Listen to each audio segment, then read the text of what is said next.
Welcome in A part of 7th lecture. In this lecture, we will start our linear partial differential equation of second and higher order. And to cover this topic, I divided the whole topics of this one into the 3 parts. And these parts we will cover in lecture 8th and lecture 9th. The topic covered here will be the following. The first is this one: linear and non-linear, homogeneous and non-homogeneous equations with constant coefficients. In today's lecture, I will give the introduction of these equations. And जो red colour में है ये जो topic है, first I will cover this in 7th lecture and it's subsequent parts. ठीक है. And second जो है that is a partial differential equation with the variable coefficients. In that case and in that case there is a difference, and these equations are reducible to the first part. So I will solve this second part in your 8th lecture, and then this green part जो है that will be solved in 9th lecture. So in today lecture I will give the introductions कि linear, non-linear, homogeneous, non-homogeneous equations. यहाँ देखिए ये लिखा हुआ है यहाँ पर कांस्टेंट. माई कर्सर देखो कांस्टेंट के ऊपर कवर हो रहा है. ठीक है. तो ये जो कांस्टेंट लिखा हुआ है ना, यहाँ कांस्टेंट कोफिशिएंट्स हैं, और आपके जो सेकंड पार्ट है इसमें आपके वेरिएबल कोफिशिएंट्स हैं. तो let us first differentiate these two topics, and it's our 7th lecture and part A. तो in B part, C part I will give the ways to solve this red line: linear and non-linear, homogeneous and non-homogeneous equations with constant coefficients. So let us take first introduction about the linear, non-linear, homogeneous, non-homogeneous equations with variable coefficients and with the constant coefficients. General form क्या बनेगी आपकी? Let us first learn this thing. These are 4 equations. And the solution of these equations is our objective in the coming section. So here I wrote first equation is curly cube z curly x cube minus 4 curly cube z curly x square curly y plus 4 curly cube z curly x curly y cube is equal to 2 times of sin 3x plus 2y. First of all देखिए यहाँ जो syllabus आप करेंगे, या तो आपकी partial differential equation होगी second order की, या फिर इससे हायर होगी. फर्स्ट ऑर्डर हम यहाँ नहीं सॉल्व करेंगे. The reason is we already solve this in the lecture 1st to 6th. Charpit method, Lagrange's, first order, वो हमने कवर अप कर लिया है. ठीक है. अब ये तीनों इक्वेशन ध्यान से देखो, 4 equations, there are some differences, और डिफरेंसेस बेस पे ही इनकी कैटेगरी बननी है. यहाँ देखिए everywhere in this equations Z जो है उसका डेरिवेटिव कितने टाइम किया गया? 3 टाइम. तो what is the order of this equation? That is 3 here. ठीक है ना. देखो हमने कहा सेकेंड और हायर, तो अपनी इक्वेशन फर्स्ट अगर मैं आपको कहती हूँ first equation, this is order 3. Dependent variable कौन है? That is Z, and independent कौन है? X and Y. One more thing जो आपने ऑब्जर्व करनी है, देखिए यहाँ 4 है, यहाँ कोफिशिएंट -4 है, और यहाँ कोफिशिएंट क्या है? 1. तो इसके कोफिशिएंट्स जो हैं डेरिवेटिव के वो क्या हैं? तो कांस्टेंट कोफिशिएंट्स, कांस्टेंट कोफिशिएंट्स. ठीक है. वन मोर थिंग जो मैं आपसे पूछने वाली हूँ, क्या एवरी टर्म का ऑर्डर सेम है? यस. देखिए यहाँ पे भी 3 ऑर्डर है. हेयर आपने ठीक है यहाँ जेड को कितनी बार डिवाइड किया है, सॉरी डिफरेंशिएट किया है partially with respect to one of the independent variable. X के साथ किया हुआ है ना 3 टाइम. हियर जेड को पार्शियली डिफरेंशिएट किया गया है 2 time with X, 1 time with Y, and here 1 time with X and 3 time with Y. आप एक और भी लिख सकते थे अगर इक्वेशन के अंदर एग्जिस्टेंस हो, तो curly cube Z by curly Y, sorry यहाँ 2 आएगा, दिस इज़ 2 नॉट 3, सॉरी, ठीक है ना, क्योंकि 3 होना चाहिए।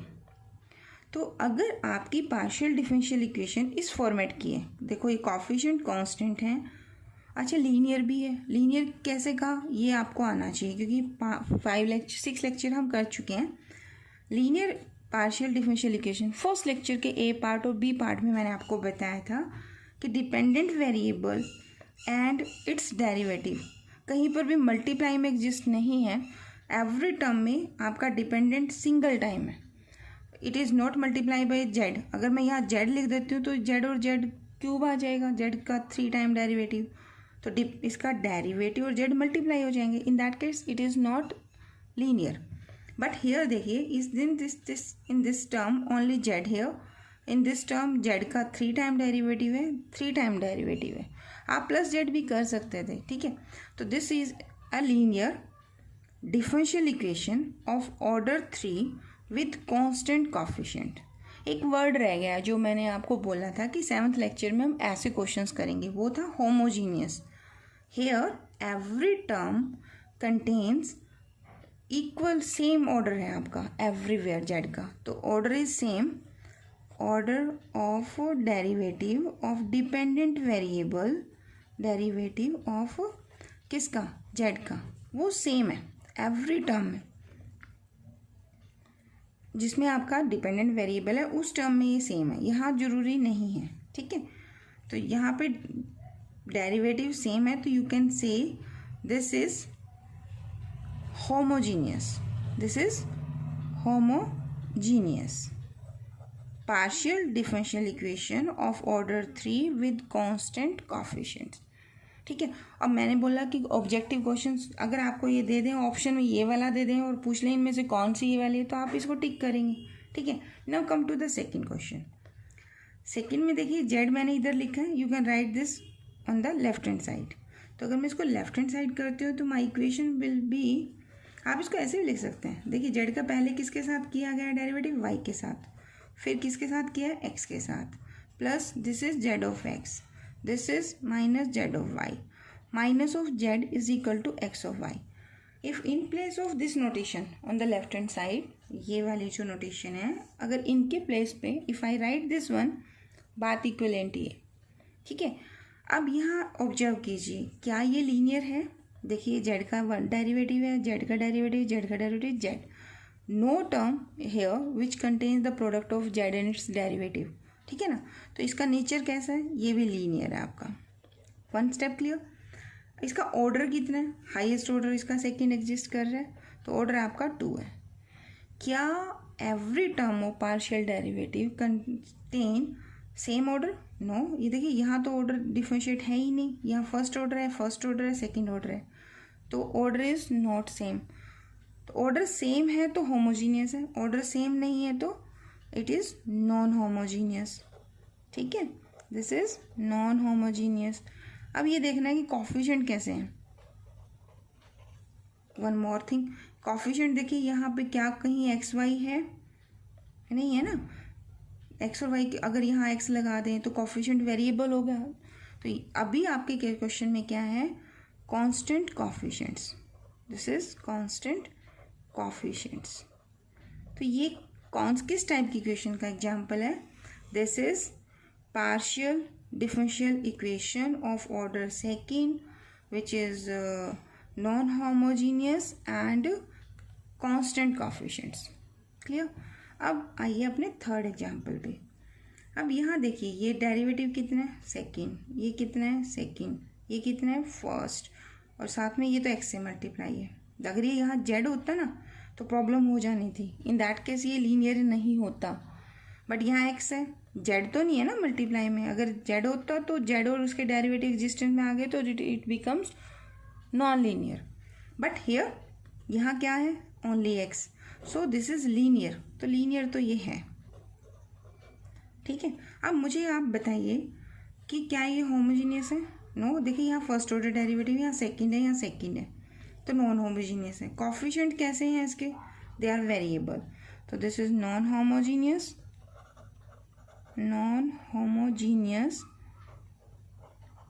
विद अ अब कॉफिशिएंट्स कैसे हैं, they are variable with variable coefficients, variable coefficients. Now come to the fourth question.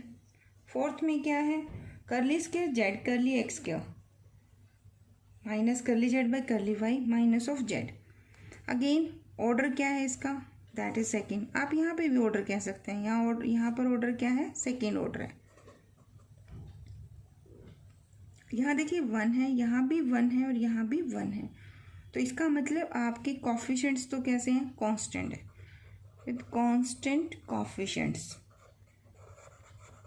उसके बाद आपने चेक करना है सेंट्स कांस्टेंट कॉफिशिएंट्स, क्या ऑर्डर सेम है एवरीवेयर। देखिए यहाँ फर्स्ट ऑर्डर है, यहाँ विदाउट डेरिवेटिव है और यहाँ सेकेंड ऑर्डर है, तो क्या ये होमोजीनियस होगा, होमोजीनियस में तो एवरीवेयर सेकेंड ऑर्डर होना चाहिए था, तो this is non homogeneous, this is non homogeneous. तो it is a non-homogeneous partial differential equation of order second with constant coefficients। ठीक है, तो इस तरह से आपको डिफ्रेंशिएट करना है।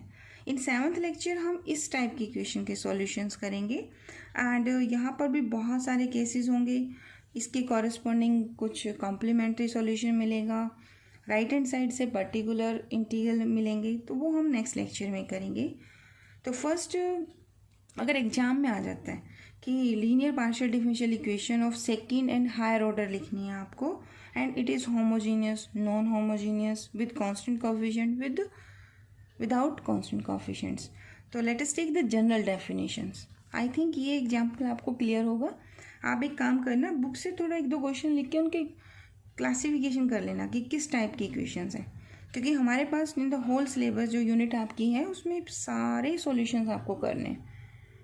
मेन आपका ये है, हम ये इक्वेशंस, इस इक्वेशन को भी इस तरीके से सॉल्व कर सकते हैं बाय सम ट्रांसफॉर्मेशन, कुछ सब्स्टिट्यूशन करेंगे हम, वो हम प्रैक्टिस करेंगे 8th लेक्चर के अंदर। ठीक है, तो let us take the general definition for homogeneous and non homogeneous partial differential equation of second and higher order with constant coefficients और वेरिएबल कोएफिशिएंट्स।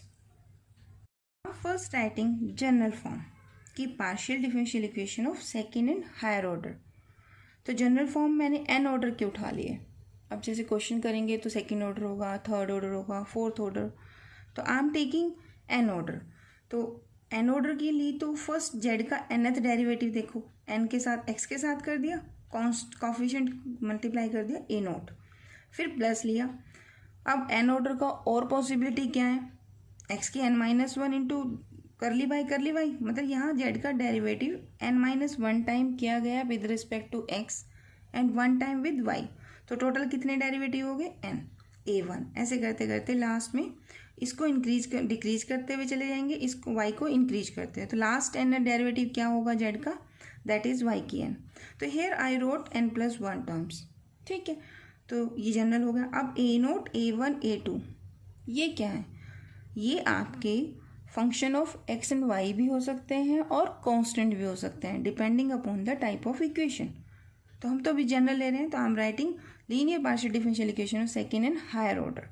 अब ये मैंने लिखा है ऑर्डर एन का।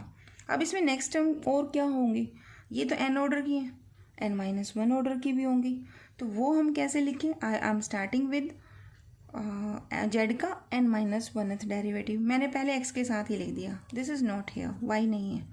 नेक्स्ट टर्म में क्या होगा, एक एक्स का कम हो जाएगा, वाई का एक और डेरिवेटिव आ जाएगा, ऐसे करते करते लास्ट में कर ली मतलब जेड का derivative partially with respect to Y N time, तो कर ली n की -1 जेड, कर ली y की n-1, और ये हमने कोएफिशिएंट ले लिए b note, b1, b2, b3। ठीक है, अब बीच में इसके बहुत सारी टर्म्स होंगी, लास्ट में हमारे पास क्या होगा, एक ऐसी टर्म होगी जिसमें जेड का कोई डेरिवेटिव नहीं होगा, उससे पहले कौन होगा, 1 डेरिवेटिव, इससे पहले कौन होगा, सेकेंड डेरिवेटिव, इससे पहले कौन होगा, थर्ड डेरिवेटिव। ये सारे मैंने सोन में कंसीडर कर लिए। ठीक है, अब जेड कितने वेरिएबल का फंक्शन है, 2 का, एक्स एंड वाई, तो फर्स्ट ऑर्डर डेरिवेटिव क्या होंगे, ये हमने प्रीवियस लेक्चर्स में किया था, only curly Z by curly X and curly Z by curly Y, तो 2 पॉसिबिलिटी आएंगी यहाँ पर। ठीक है, एंड यहाँ पे हमने लिया विदाउट डेरिवेटिव, इक्वेशन है तो इक्वल का साइन होगा and right hand side will be a function of x and Y. I am not taking Z here because जो जेड होगा वो यहाँ कंबाइन हो जाएगा. एंड इक्वेशन कैसी है? That is linear. No z और partial derivative multiply in this equation. तो अभी आपको क्या कंडीशन और बाकी है जो लिखनी है. I will write A0 A1 up to AN and so on. मेरे क्या है B0 B1 B of n-1 है, ऐसे करके फिर बीच में C भी आएंगे. Last I reach L0 L1 and the M0. These all are या तो ये कांस्टेंट होंगे, तो कांस्टेंट, और क्या होंगे only the function of x and Y. ठीक है, तो यहाँ 2 कैटेगरीज बनेंगी आपकी. देखो क्या कैटेगरी बनेगी, या तो ये कांस्टेंट होंगे या ये फंक्शन ऑफ एक्स वाई होंगे. इफ A0 A1 AN जो भी है लास्ट में M0, ये सभी these are constant. These are constant. अगर ये कांस्टेंट हो जाते हैं इस इक्वेशन के अंदर, आई एम राइटिंग इक्वेशन नंबर 1. ठीक है, अब यहाँ पे ये तो हो गया कि वेरिएबल कैसे हैं, जो कोफिशिएंट्स हैं दे आर कांस्टेंट. अब यहाँ n डेरिवेटिव है, यहाँ कितने n-1 है, यहाँ कितने 1 डेरिवेटिव है, ये कितने 1 है. तो अगर आपके इस इक्वेशन के अंदर सभी वेरिएबल सभी कोफिशिएंट्स अगर मैं कांस्टेंट कर देती हूँ तो दिस इक्वेशन 1 रिड्यूसेस टू क्या हो जाएगी, रिड्यूसेस टू नॉन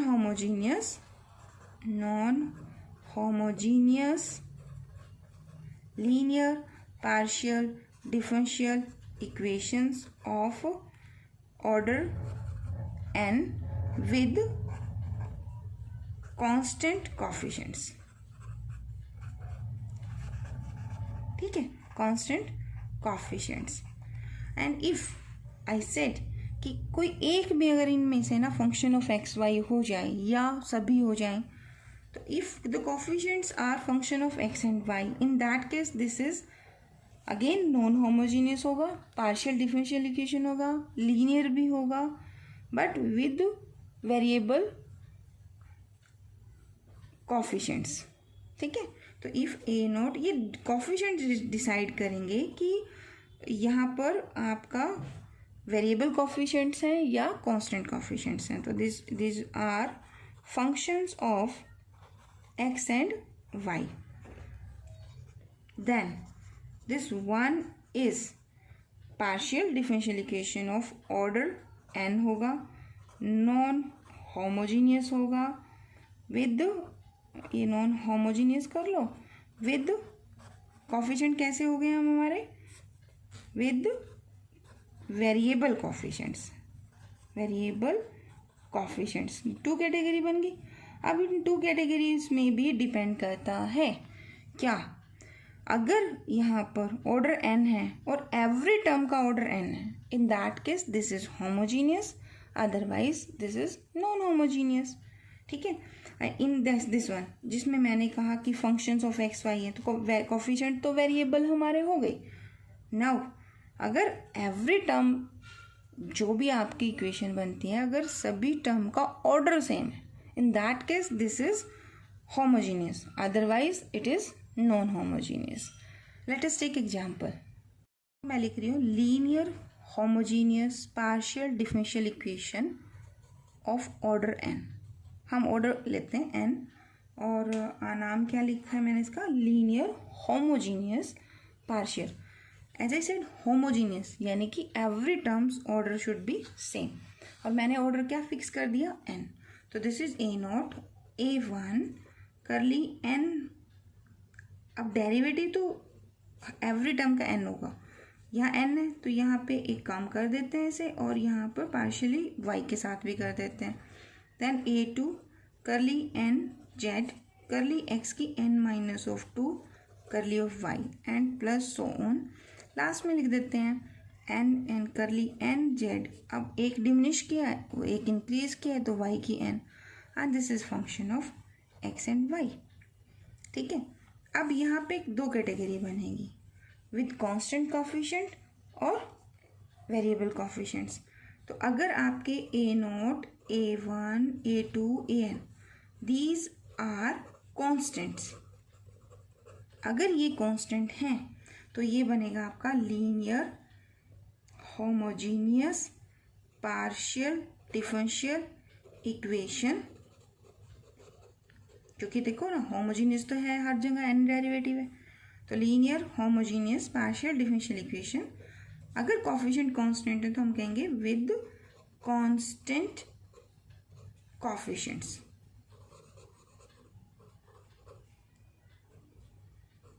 ठीक है, अगर आपके यहाँ पॉसिबिलिटी है कि आपके जो कोफिशिएंट्स हैं they are function of x and Y, A0, A1, अब कितने कोफिशिएंट्स हैं मेरे पास, n+1, these are function of independent variable यानी कि x एंड y। ठीक है, इन दैट केस जो केस बनेगा, इक्वेशन बनेगी, दैट इज, देखो लीनियर तो है और सभी का ऑर्डर सेम है तो होमोजीनियस भी है, पार्शियल क्योंकि डेरिवेटिव पार्शियल चल रहे हैं, डिफरेंशियल इक्वेशन भी है, इक्वल टू का साइन भी है यहाँ पर, तो linear homogeneous partial differential equation. And I am saying कि जो कोफिशिएंट्स हैं they are function of x and y, तो linear homogeneous partial differential equations with variable coefficients, with variable coefficients. ठीक है, इन द सेम वे जब अभी last हमने किया था कि non homogeneous partial differential equation थी, जो प्रीवियस केस किया था हमने, तो उसमें non homogeneous partial differential equations constant coefficient थे तो कांस्टेंट की बन गई थी, अदरवाइज नॉन कांस्टेंट। देखो एक बार इसे भी देखो, यहाँ जो केस था इक्वेशन तो यही थी, दोनों ही केस में कैसा केस बना था आपका, नॉन होमोजीनियस, लीनियर था, पार्शियल डिफरेंशियल इक्वेशन थी, ऑर्डर n था। ठीक है, अगर कोफिशिएंट कांस्टेंट है तो वो कांस्टेंट कोफिशिएंट इक्वेशन है, अगर कांस्टेंट वेरिएबल फंक्शंस की फॉर्म है तो again non homogeneous with variable coefficients. ठीक है, तो पहले आपने आइडेंटिफाई करना है कि होमोजीनियस है या नॉन होमोजीनियस है, देन कोफिशिएंट्स देखने हैं। ठीक है, तो let us take example and some notations we will use in the next lecture. अब come here, in 7th lecture I will solve the equation of this type. Again I will write daily कि this is the partial differential equation which is linear and homogeneous with constant coefficients. तो 7th A part में introduction चल रही है, B में हम इसके types solutions करेंगे, सॉल्यूशंस भी कितने टाइप का है वो डिस्कस करेंगे। For this I need a particular notations. वो क्या notation I will use here and in your book also notation is this. if D को अगर हम लिख देते हैं curly by curly x and curly by curly y, partially differentiation को इसको डिनोट कर देते हैं D डैश से। ठीक है, आई am taking the example of homogeneous, non homogeneous 8th lecture में नोटेशन में यूज़ करेंगे, अभी हम होमोजीनियस में करेंगे। तो या तो ये कांस्टेंट कोफिशिएंट होगी या फिर ये वेरिएबल कोफिशिएंट्स होगी। ठीक है, केस हमारा कौन सा है, every time there is a homogeneous partial, linear है, होमोजीनियस है, पार्शियल डिफरेंशियल इक्वेशन है। If I use this notation in equation number, suppose this is my second equation, तो आपका जो सिस्टम है वो कैसा बनेगा, this is A0 and this is n time derivative with respect to this. तो आपका करली, मान लो मैं 2 की बात करती हूँ, करली स्क्वायर करली x स्क्वायर, तो ये किसके इक्वल होगा, this is D square. And if I said कि करली स्क्वायर करली y स्क्वायर, तो ये किसके इक्वल होगा, D डैश का square, dash means derivative with respect to y and with respect to x को हमने लिया D स्क्वायर। तो अगर मैं ये नोटेशन यूज़ करती हूँ तो एनर डेरिवेटिव क्या बनेगा, देखिए dn will be equal to curly n of curly x की n एंड dn डैश क्या हो जाएगा, curly n by curly y की n, है ना। तो use this notation in equation number 2। तो I obtain here dn of z plus here a1 and this is d का तो derivative n-1 time and d dash and operating on z plus this gives a2 और x के साथ derivative कितने time है, 2n-2 time है and d dash is square here operating on z, and continue this process, and last is an, and यहाँ derivative किसके साथ है, विद रिस्पेक्ट टू y है, तो d dash of n and operating on z is equal to function of x and y. ठीक है, now you can write this z operator की form में ले सकते हो आप इसे, तो this will becomes a not, this is dn and dn minus 1 d dash, sorry, here is a1 and here is a2 d n minus of 2 d dash का square and so on. The last term is an and d dash of n, and operating on z is equal to phi of x and y. To write in the symbolic form हम क्या कहेंगे, this is a function of, I will write this is function of d and d dash, ये operator की form में, and operate किस पे हो रहा है, z पे हो रहा है, and this is equal to right hand side is phi of X Y, and this is my standard notation. ठीक है, एज एवरी टर्म, देखो यहाँ पे अगर मैं कहती हूँ कि पावर का सम कितना है तो वो भी n होगा, हेयर n होगा, तो ये कौन सी इक्वेशन है, homogeneous linear homogeneous partial differential equation of order n with, अब कॉफिशिएंट अगर आपके कांस्टेंट है तो कांस्टेंट कॉफिशिएंट, कॉफिशिएंट अगर आपके वेरिएबल है तो वेरिएबल कॉफिशिएंट्स. तो in next lecture always I will use this notation to simplify the या टू फाइंड द सॉल्यूशंस. ठीक है, तो नेक्स्ट लेक्चर में हम करेंगे कि linear homogeneous partial differential equations of order n with constant coefficients and how to find the solution of this type of partial differential equations. ठीक है, आई होप आपको क्लियर होगा, थोड़ा है कॉम्प्लिकेटेड है because it is the basic of complete unit. ठीक है, तो इस कंप्लीट यूनिट में हम किस किस के सॉल्यूशंस करेंगे, तो जो आज आपने डिस्कस किया है in this unit, you will able after completing this unit you will be able to solve the solutions of all the equations of this type which we are discussed here. ठीक है, तो thank you so much for watching.